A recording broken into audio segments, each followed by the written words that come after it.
As car buyers are big fans of SUVs, aren't we? Here in the UK, they make up a rather astonishing 1/3 of all the cars on the road. And if you're in the market for an electric one, the good news is you've got loads to choose from. But which should you go for? We've brought two of our favourite premium ones together for you. They do basically the same thing, but in a very different way. We have the sleek and swoopy Jaguar I-Pace, or how about the rather more conventional BMW iX3? But before I tell you which one of these two gets my vote, a little reminder to please subscribe to the channel and switch those notifications on so you know when our latest video has landed. Right then, I'll get started with the similarities. Now, both of these cars are 5-seat SUVs that run on pure electric power. Both of them have got high official ranges, 286 for the BMW, 292 for the Jaguar. And they cost around the sort of £60,000 to £65,000 bracket, and that's about it when it comes to the similarities. Because even though you might think they're pretty similar, you're actually looking at two really different beasts. For a start, the I-Pace was always designed to be a pure electric car, and that means it could be more adventurous in the way it looks. And Jaguar came up with a car that has won plenty of awards for its design. Even though it launched way back in 2018, I still think it looks beautiful, especially on the optional big wheels. They may slightly reduce the range you'll get, but they do look great. Many electric SUV type cars have followed in the years since the I-Pace first launched, but I still think this one outshines most of the competition. The iX3, on the other hand, well, it's basically the X3 which we know and love, but the engine has been chucked out and replaced with an electric motor and batteries. And while there's absolutely nothing wrong with this car, it's not exactly going to make your eyes pop out in wonder. The electric version gets blanked off bits in the grille, some aerodynamic wheels, and what BMW calls flourishes of exclusive blue trim. But that's about it. It's so subtle as to be virtually indistinguishable from the normal X3 at first glance. But you know, I guess that's the point really, isn't it? If you want your first pure electric car to be unthreatening, then the iX3 is a kitten playing with a ball of wool, except with some BMW badges on it. But this is BMW's idea of modern electric. Gone are those before their time cars like the brilliant i3 and i8, and a much more conservative approach has followed with this car and the i4. When it comes to interiors, the I-Pace is lovely. It's interesting, beautifully put together. This is a really special place to be. Now, it feels lower in here because it is. It just feels slightly more driver focused with the seating position. As you'd expect from a car pitched at the premium end of things, the I-Pace gets all the toys, everything from heated leather to all the modern driver assistance and safety systems like adaptive cruise control and lane keeping, along with loads of sensors and cameras. It's definitely not lacking in kit. What does let it down is the infotainment system. Look, this is the newish system. It's still really not the best. It's a bit laggy when it's cold. It isn't intuitive to use. You really do need to delve right into the owner's manual to understand it properly. Accessing some of the features can sometimes be infuriating, like these heater controls, which operate by pushing and pulling them. Now, I like the physical controls, but they are really annoying to use, particularly when you're driving, and I'm either too hot or too cold at all the wrong times when I use them. Another bugbear of mine are the cup holders.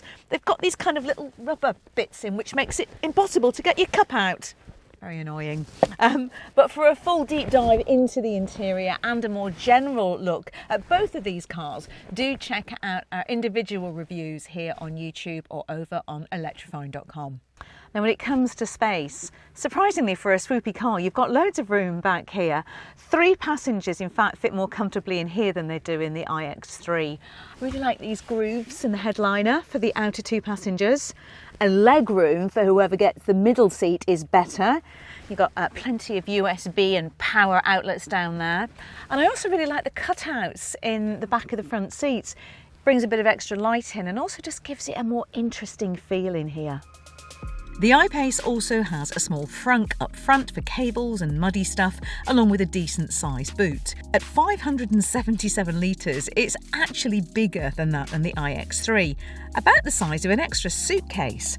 How's that for practical? Inside, well, the iX3 is also a lovely place to be.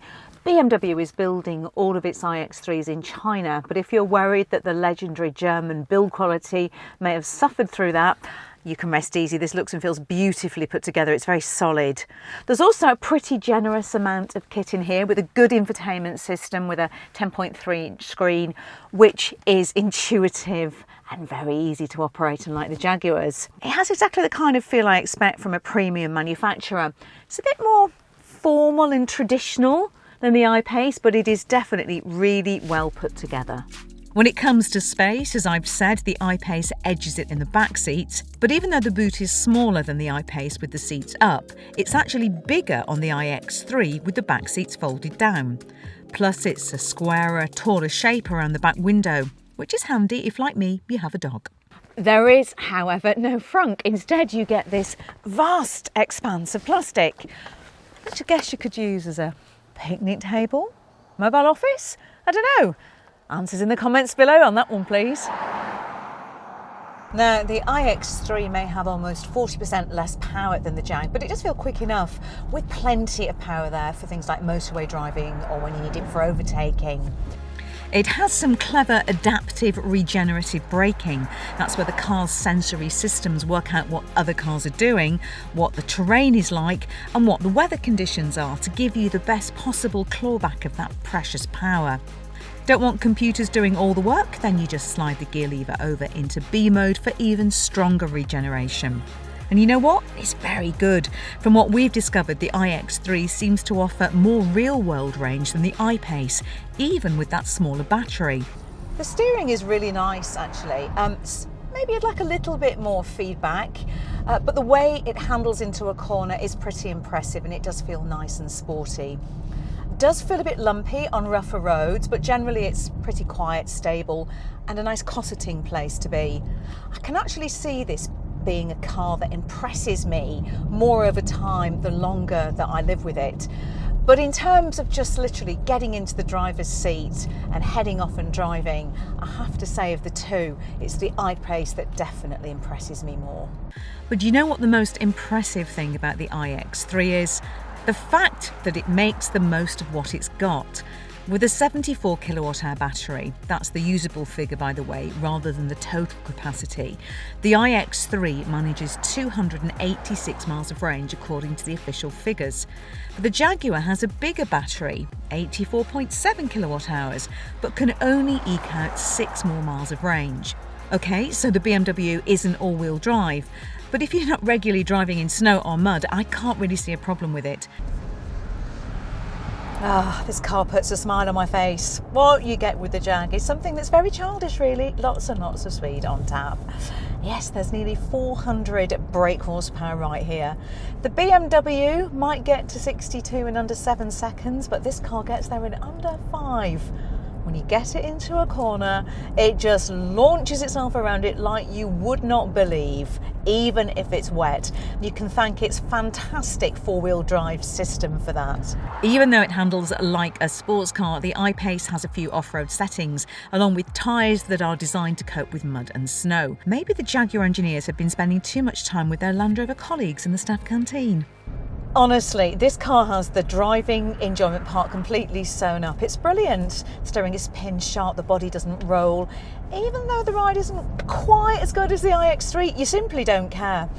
This is one of the first electric cars that I drove that really made me think, yeah, this is great to drive.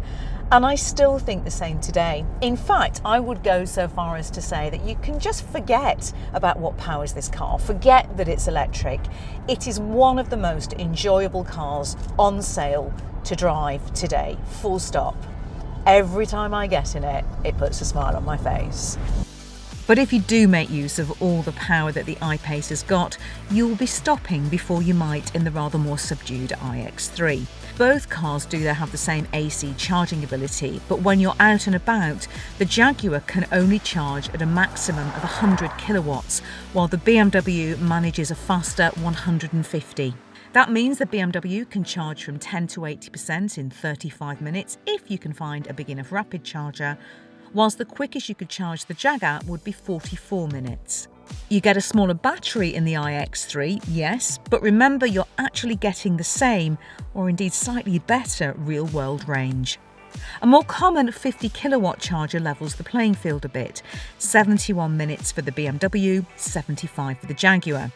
But the potential speed of the iX3's charging is a real bonus, especially with those bigger chargers popping up around the place now all the time. And yes, they're both overnight jobs on a normal home wall box, with the iX3 charging from flat to full in 8 hours flat, and the I-Pace taking an hour or so more. Other bits and pieces to consider, well, they both tow 750 kilograms, enough for a small caravan or a trailer, and they both have a similar warranty. And here's the really odd one. Even though BMW has only just launched the iX3 in the UK, there's already a facelifted version.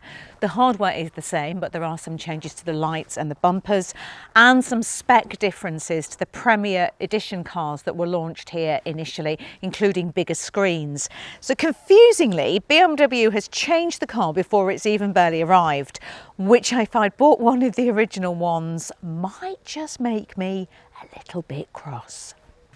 As far as costs go, the iX3 does weigh in a bit cheaper than the Jaguar I-Pace, even in fully kitted Premier Edition Pro spec, which starts at £60,500. The I-Pace in basic spec costs £5,000 more, but there are two things to bear in mind here. With just a cursory inspection of the internet, you can find all sorts of lease and finance deals on both of these cars, and they actually cost about the same if you're looking at it monthly.